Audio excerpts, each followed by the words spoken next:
तो चलिए गाइस, यहाँ से हम न्यूटन का थर्ड लॉ ऑफ मोशन देख लेते हैं। तो Newton's third law of motion बहुत आसान है। क्लास 9th में हम इसकी स्टडी कर चुके हैं और क्लास 11th में भी हमें करनी है। तो यहाँ पे सबसे पहले तो हम समझते हैं कि Newton's third law of motion में ओवरऑल है क्या। तो उसमें एक जो चीज़ है वो आपको याद करके रख लेनी है, वो होता है कि एवरी एक्शन है इक्वल एंड अपोजिट रिएक्शन।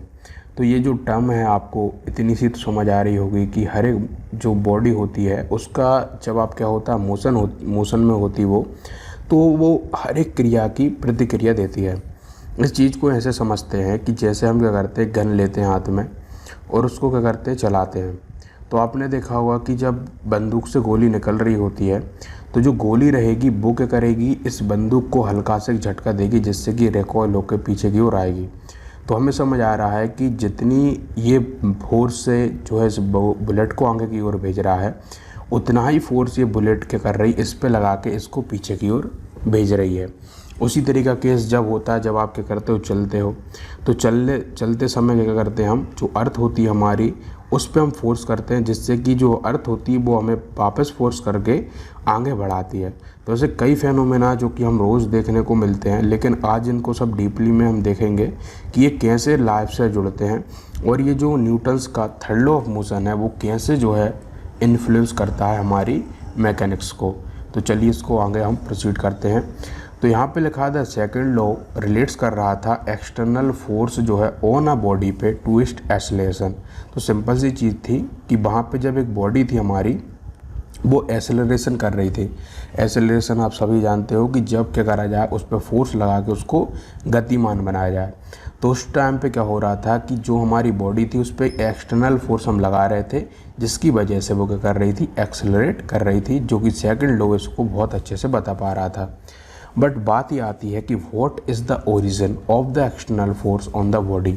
तो कौन सी चीज़ जो होती है वो उस पर क्या करती, बल लगा रही होती है ना। मतलब कि जो बॉडी है, अभी तक तो हम समझे कि एक्सटर्नल फोर्स जब लगाते हैं एक्सेलरेशन आता है, बट ये जो एक्सटर्नल फोर्स है वो कहाँ से आ गया, तो इसका आंसर हम इस वीडियो में समझेंगे। What agency provide the external force, कौन सा जो है एजेंसी उसको एक्सटर्नल फोर्स दे रहा है। तो the simple answer is Newtonian mechanics is that the external force on a body always arises due to some other body. तो सीधी सी बात है, न्यूटन्स की जो आप मैकेनिक्स पढ़ रहे हो या न्यूटन्स की पढ़ी है, पूरी फिजिक्स में ओवरऑल पढ़ी है, तो आपको एक बात समझनी पड़ेगी कि जो एक्सटर्नल फोर्स होता है किसी बॉडी पे वो अराइज होता है due to some other body के कारण। तो इस पॉइंट को हाईलाइट कर लीजिए अच्छे से। हमेशा ही ऐसा होगा है ना, कोई भी दो बॉडीज़ जब आपस में मिलेंगी, जुड़ेंगी, तभी वो क्या कर रही होंगी, एक पेयर बना रही होंगी और वो क्या कर रही होंगी, फोर्स दे रही होंगी, एक्सटर्नल फोर्स की तरह वर्क कर रही होंगी। इसको मैं बहुत अच्छे से आपको समझाना चाहूँगा। देखिए, हम बात करते हैं कि एक हमने क्या किया, एक बॉल ली और उसको क्या किया, हमने पुश किया। तो उस टाइम पे जब हम इसको पुश करेंगे तो जो यहाँ पे एक फोर्स लग रहा होगा तो वो एक पेयर में लगेगा, है ना, कि आप ए हो और जो बॉल है बी है, तो आप ए जो है बी पे फोर्स लगा रहा है। तो ये जो पेयर बनेगा वहाँ पे, तो आपको क्लियरली समझ आ रहा होगा कि एक क्या बन रहा होगा, वहाँ पे एक अदर एजेंट रिक्वायर हो रहा है। तो इसी तरीके से आप एक और केस देखिए। हम क्या करते हैं कि एक मैग्नेट लेते हैं और आपको पता होगा कि मैग्नेट में दो पोल होते हैं, एक होता है नॉर्थ पोल और एक होता है साउथ पोल। तो जब साउथ पोल को हम आपस में लाएंगे तो आपको पता होगा कि ये दोनों क्या करेंगे, एक दूसरे को रिपेल करेंगे। तो इस टाइम पे भी आप समझ पा रहे होगे कि बिना टच किए भी, है ना, हमने टच तो नहीं किया बट फिर भी जो है इस बॉडी से इस बॉडी पर हम फोर्स लगा पा रहे हैं। तो ऐसी कंडीशन में क्या हो रहा है, हमारा एक अदर एजेंट क्या कर रहा है, एक एक्सटर्नल फोर्स की तरह वर्क कर रहा है। तो इसी को इन्होंने, न्यूटन्स जो हमारे थे, उन्होंने इसी चीज़ को बोल गए कि जो यहाँ पे जो फोर्स होगा वो एक पेयर बॉडी बनाएंगी और उनको हम बोलेंगे क्या, एक आपका, उसको आप ए बी कुछ भी नाम दे सकते हो, ये हमारे ऊपर है ना, सी डी बी जो भी हमें चाहिए होगा वो हम उसको नाम दे देंगे। तो उसी को आगे इन्होंने बताया कि जैसे कि B gives rise to an external force on a A. तो जैसे अभी आपको मैंने बॉल का केस बताया था, है ना, तो उसी तरीके से जो बी है वो ए पे दे सकता है, ए बी पे दे सकता है। इसी तरीके से ये पेयर हमेशा चलेगा ही चलेगा। ए नेचुरल क्वेश्चन इज, एक सामान्य सा क्वेश्चन आता है और ये आप में से भी कईयों के दिमाग में अभी भी चल रहा होगा, और वो क्वेश्चन ये है कि does A in the turn give rise to an external force on a B. बहुत सिंपल सी चीज़ है, समझो इस चीज़ को। मैं बोलता हूँ कि मैंने एक बॉल को इधर धक्का दिया, तो क्या बॉल मुझे वापस से धक्का देती है ना। ये बहुत जो है कन्फ्यूज़न वाली चीज़ है, तो इसको ध्यान से समझिएगा। तो इसका आंसर है एस। जब आप किसी एक दूसरी बॉडी को आप फोर्स लगा रहे हो तो वही जो बॉडी रहेगी जिस पे आप फोर्स लगा रहे हो, जैसे कि मैं बोलता हूँ मैं ए हूँ और मैं बी पे फोर्स लगा रहा हूँ, तो क्या ये बी जो है मुझ पे मतलब कि ए पे फोर्स लगा रही होगी? तो बिल्कुल लगा रही होगी। बट आपको ये चीज़ समझनी पड़ेगी। आप ये सोच रहे होंगे इस समय कि यदि मैं ए हूँ और मैं बी पे फोर्स लगा रहा हूँ तो फिर ये जो बी है वो मूवमेंट ही क्यों करता है, वो मूव क्यों करता है? हो सकता है वो यहीं पे रह जाए। देखो, तो यहाँ पे इस केस को समझिए। जब मैं ए और इस बी पे फोर्स लगा रहा हूँ तो जब फोर्स लगाऊंगा तो मैं किसी न किसी चीज़ से अटैच होकर लगाऊंगा, मतलब कि मैं क्या हूँ, अर्थ पे खड़ा हुआ हूँ। तो अब यहाँ पे यही जो केस हमारा था वही चलेगा। धीरे से समझिएगा क्योंकि ये टॉपिक बहुत कन्फ्यूज़न वाला है, मैं समझ पा रहा हूँगा। तो यहाँ पे जब मैं ये खड़ा हूँ ए, और ए जो है क्या है, अर्थ पे है, तो ये जो है क्या करेगा, इस अर्थ को हम मान लेते हैं क्या है, वो सी है। तो ए जो है सी पे फोर्स लगा रहा होगा, तो इस टाइम पे क्या है, हम अर्थ जो है, जब अर्थ पे हम सी पे फोर्स लगाएंगे तो रिटर्न में क्या करेगा, सी हम पे फोर्स लगाएगा। और चूंकि ये जो सी है वो बहुत ज़्यादा अपने आप में फोर्स रखता है, आपको पता होगा, क्योंकि हमारा जो अर्थ का मास है वो ज़्यादा है, तो ये हमें बाउंस बैक करके बहुत ज़्यादा फोर्स दे देगा, जिसकी वजह से हम इस छोटी सी बॉल को आगे फोर्स इतना ज़्यादा दे पाएंगे जिससे कि इसको आगे बढ़ा पाएँ। और आपको ये भी पता होगा कि इस बॉल को जो रोक के अभी तक रखा हुआ था वो फ्रिक्शन फोर्स था, विस्कस फोर्स भी हो सकता है, और डिफरेंट टाइप के फोर्स यहाँ पे वर्क कर रहे होते हैं। तो उसके अगेंस्ट में हमने वर्क किया है ना, फ्रिक्शन फोर्स के, या फिर जो विस्कस फोर्स था, या फिर जो आपका ग्रेविटेशनल फोर्स था, उसके अगेंस्ट हमने इसको वर्क को किया या इसको फोर्स को लगाया। उसको जब इन फोर्स से रिलीव कर दिया तो ये बॉडी ऑटोमेटिक हमारी मूवमेंट में आ गई। वीडियो को रिवाइंड करके देख लीजिएगा, मुझे पता है कहीं कोई बात समझ अभी भी नहीं आई होगी, लेकिन मैं वीडियो के एंड तक आपको ये बात बिल्कुल क्लियर कर दूंगा, चिंता मत लीजिए। अब मैं आपको आगे समझाता हूँ। देखो, इन सम एग्जांपल्स में, जैसे कि the answer seems clear if you press a coiled spring, है ना। ये बहुत अच्छा सा आंसर इन्होंने समझाने की कोशिश करी है कि स्प्रिंग जो होता है, आपको पता होगा इस तरीके का होता है वो आपका। तो उस स्प्रिंग को जब हम क्या करते हैं, कंप्रेस करते हैं by the force of your hand, the compressed spring inter exerts a force on your hand and you can feel it. तो सीधी सी बात है, आप अपना हैंड लीजिए और इस किसी को भी आप घर में देख लीजिए कि स्प्रिंग पड़ा होगा, उसको दबाने की कोशिश करिए। जब आप उसको दबा रहे होंगे नीचे की ओर, तो आपको पता चलेगा कि ये भी आपको क्या कर रहा है, ऊपर अपवर्ड फोर्स लगा के दबाने की या फिर उठाने की कोशिश कर रहा है। तो आपको क्लियरली सीन हो जाएगा यहाँ पे कि आपको कोई भी बॉडी जो कि उस पर हम फोर्स लगा रहे होते हैं वो भी बाउंस बैक करके फोर्स हम पे लगाती है। क्लियर है? आगे बढ़ते हैं। अब बोला यहाँ पे ये गया है, देखिए, but what if the bodies are not in contact. अब यहाँ पे पूछ रहे हैं कि जैसे अभी तो ये आपने एक कॉन्टैक्ट करके उस स्प्रिंग को दबाया था, लेकिन क्या हो कि जब वो बॉडी आपकी कॉन्टैक्ट में ना हो, जैसे मैग्नेट का आप केस ले सकते हो। तो इन्होंने इसको बताया कि the earth pulls a stone downwards due to gravity. तो जो आपने देखी होगी, अर्थ जो हमारी है वो क्या है, ग्रेविटेशनल फोर्स को अपने अंदर रखी हुई है। तो अर्थ क्या करती है, अपने ग्रेविटेशनल फोर्स से स्टोन को, यहाँ तक कि ह्यूमन बीइंग से जितनी भी चीज़ें होती है उसको अपनी ओर खींचती है। तो ये भी तो एक नॉन कॉन्टैक्ट फोर्स हुआ ना यहाँ पे। तो अब समझने वाली बात ये है कि भाई एक स्टोन जो है ना, अर्थ जो है क्या कर रही है, उस स्टोन को अपनी ओर खींच रही है। तो अब भी हमने बात पढ़ी कि कोई भी बॉडी को जब हम अपनी ओर खींचते हैं या फिर उस पर जो हम बल लगा रहे होते हैं, तो वो भी क्या करता है, अपन पे बल लगा रहा होता है। तो फिर हम ये कह सकते हैं कि जो स्टोन है वो भी अर्थ को अपनी ओर खींच रहा हो। तो अब आपके दिमाग में क्वेश्चन आएगा कि यदि ये स्टोन अपने अर्थ की ओर खींच रहा होगा तो फिर अर्थ उसकी ओर क्यों नहीं चली जाती। मतलब कि मैं इस स्टोन को उठा के स्पेस में ले जाऊं तो क्या अर्थ स्टोन के पीछे पीछे भागती हो जाएगी क्या? बिल्कुल नहीं आएगी। तो इसके पीछे का रीज़न क्या है? रीज़न बहुत सिंपल है, इसको समझिए। जो अर्थ है उसका मास बहुत ज़्यादा है ना, और जिसका मास ज़्यादा होता है उसके अंदर ग्रेविटेशनल फोर्स ज़्यादा होता है, और जिसके अंदर फोर्स ज़्यादा रहेगा वो उतनी आसानी से क्या कर पाएगा, दूसरी बॉडी को अपनी ओर खींच पाएगा, ना कि खुद जो है उसकी ओर चला जाएगा। अब चूंकि स्टोन जो है उसका मास कम होता है, जिसकी वजह से उसका ग्रेविटेशनल फोर्स कम होता है, जिससे कि वो क्या करता है, थोड़ा बहुत फोर्स लगाता है अर्थ पे, लेकिन इतना भी नहीं लगाता है कि अर्थ उसकी ओर खिंची चली आए। इस बात को समझिए और हम आपको आगे बताते हैं, है ना। ये जो सब बुक में लिखा हुआ है, मैं कहीं बाहर से नहीं बता रहा हूँ, ये बुक की भाषा है जो कि आपको मैं हिंदी में करके समझा रहा हूँ। तो does the stone exert a force on the earth? The answer is not obvious since we hardly see the effect of the stone on the earth. The answer according to Newton is yes. देखो हम अपने according क्या कहेंगे जब उस stone को देखेंगे कि भाई बिल्कुल वो फोर्स नहीं लगा रहा है, लेकिन न्यूटन जो हमारे हैं वो बोलते हैं भाई फोर्स वो लगा रहा है, लेकिन चूंकि वो इतना कम फोर्स लगा रहा है जो कि हमारी आंखों से वो क्या हो जाता है, नेग्लिजिबल हो जाता है। लेकिन आज के समय में कई ऐसे इंस्ट्रूमेंट आ चुके हैं जिससे कि आप उस नेग्लिजिबल फोर्स को भी मेज़र कर सकते हो।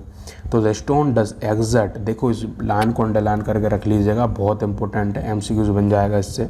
तो जो स्टोन है does exert an equal and opposite force of the earth. तो ये बात जो है इक्वल और अपोजिट फोर्स की, ये बहुत बार आने वाली है आपके लिए, इसलिए इसको यहीं के यहीं अंडरलाइन करके रख लीजिए।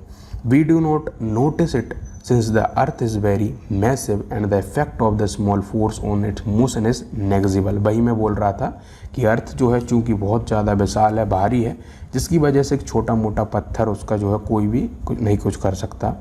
Thus, according to Newton in mechanics, force never occurs singly in nature। ये तो भाई गजब की बात है और बहुत इंपॉर्टेंट बात है कि दुनिया की कोई भी चीज़ हो वो सिंगली अपने आप में फोर्स जो होता है, बल जो होता है, उसको नहीं रख सकती।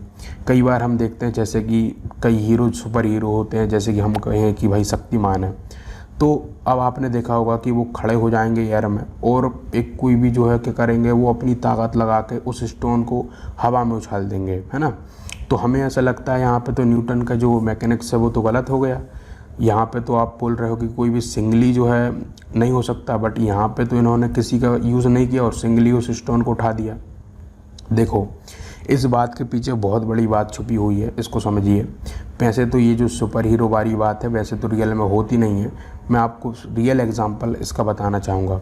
जैसे कि आप एक जो है क्या हो, अर्थ पे खड़े हुए हो, तो जब आप अर्थ पे खड़े हुए होते हो और किसी एक स्टोन को उठा रहे होते हो, तो उस टाइम पे जो आपके पास जो अपनी बॉडी में पावर होती है वो आपकी नहीं होती है बल्कि उस अर्थ की होती है।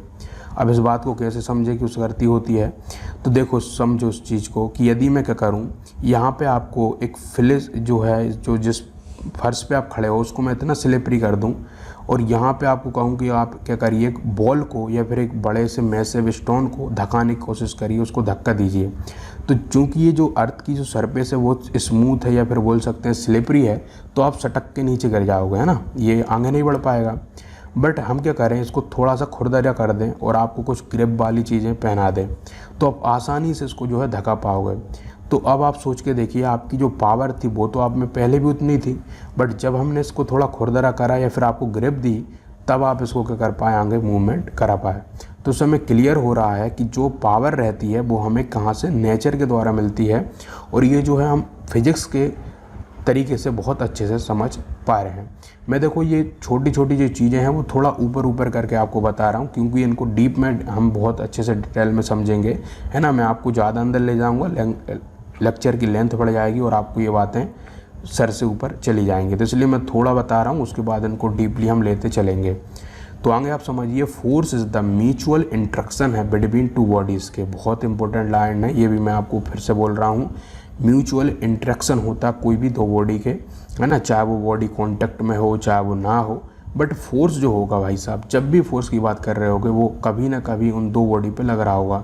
आप फोर्स जो है शब्द बोलोगे तो आप समझ लीजिएगा कि वहाँ पे कोई ना कोई दो बॉडी, चार बॉडी, पांच बॉडी वर्क कर रही होंगी। सिंगल बॉडी में फोर्स की तुलना करना इम्पॉसिबल है, समझ गए होंगे इस बात को। आगे लिखा है, फोर्सेस जो होते हैं भाई साहब आपके ऑलवेज अकर इन पेयर्स। तो फिर से इन्होंने ये लाइन लिख दी है कि फोर्सेस ऑलवेज आपके अकर होते हैं पेयर्स में। Further the mutual forces between two bodies are always equal and opposite.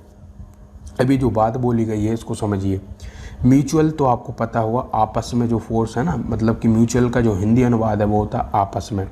तो जो आपसी फोर्सेस होते हैं, जो आपसी बल होते हैं, वो बिटवीन कोई दो बॉडी के एक ऑलवेज इक्वल और अपोजिट होते हैं। ये बात बहुत गजब की लगती है, और जो नए बच्चे होते हैं या जिन्होंने कभी फिजिक्स नहीं पढ़ी होती है उनको ये लगता है कि ये बात कैसे सही हो सकती है। हम क्या करते हैं, एक दीवार जो है ना, जो घरों में आपने बाल देखी होगी है ना, तो उसको धकाइए आप, जितना फोर्स उतना धकाइए। तो जब आप उसको पुश कर रहे होते हो तो जो बॉल है आपकी वो तो आगे नहीं बढ़ रही होती है। तो क्या उस टाइम पे आप ये सोच लेते हो कि जो बॉल है वो आपको इक्वल अपोजिट फोर्स लगा रही है, तो आप उस टाइम पे कहोगे हाँ ये बिल्कुल सही है कि जो बॉल है वो आगे तो नहीं बढ़ रही है, बट हम देखते हैं कि जितना फोर्स हम लगा रहे हैं उतना ही हमें बैकवर्ड मिल रहा है। चलो ये केस हुआ है। दूसरा केस समझो, अब मैंने आपको दे दी बॉल एक, उसको आपने पुश किया और उसको आगे बढ़ा दिया। तो अब आपको ये सोचना पड़ेगा कि इस बॉल को मैंने आगे कैसे बढ़ा दिया। अभी तो आपने बोला कि इक्वल एंड अपोजिट फोर्स लगाती है, तो ये बॉल जो है आगे नहीं बढ़नी चाहिए थी, मैं इसको फोर्स लगा रहा था तो ये मुझे बैकवर्ड फोर्स देके वहीं के वहीं रोके रखती, बट ये आगे कैसे बढ़ गई। तो इसके पीछे का आंसर जो है मैंने जैसे लेक्चर की शुरुआत में भी आपको समझाया था कि जो बॉडी पे हम फोर्स लगा रहे हैं वो चूंकि उस बॉडी जो है वो देखिए क्या है, पहली बात तो जो बॉडी कोई भी रेस्ट पे है तो उसमें आप देखिए कि वो किन किन फोर्सों से अभी घिरी हुई है। जैसे कि इस बॉडी की हम बात कर रहे हैं जो कि फ्लैट सरफेस पे रखी हुई है आपकी बॉल, और वो जो बॉल है वो फ्रिक्शन फोर्स से और ग्रेविटेशनल फोर्स की वजह से उस जगह पे स्थायी है ना, रेस्ट पे है।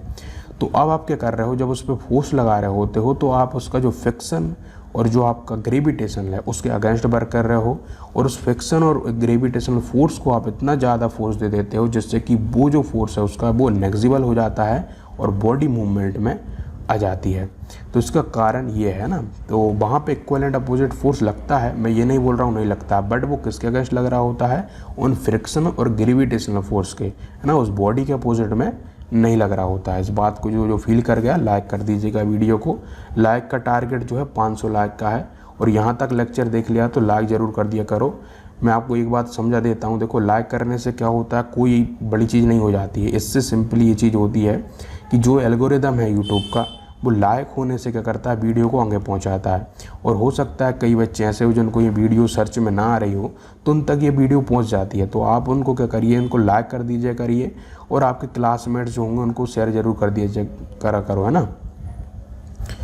तो आगे हम बढ़ रहे थे, तो this idea was express by the Newton. देखो न्यूटन जो नाम है भाई साहब, उसको सबसे पहले तो इनकी बायोग्राफी पढ़ के आइएगा आप, उसके बाद शुरुआत करिएगा, है ना। गजब के बंदे हैं, बहुत इम्पोर्टेंट इन्होंने वर्क किया हुआ हिस्ट्री में, है ना। फिजिक्स की हिस्ट्री जो आपको पढ़नी है, फिजिक्स पढ़नी है, तो न्यूटन साहब के बिना तो आप इसमें आगे बढ़ ही नहीं सकते। तो पहले इनके बारे में पढ़ेगा आइए, फिर इस लेक्चर को देखिएगा।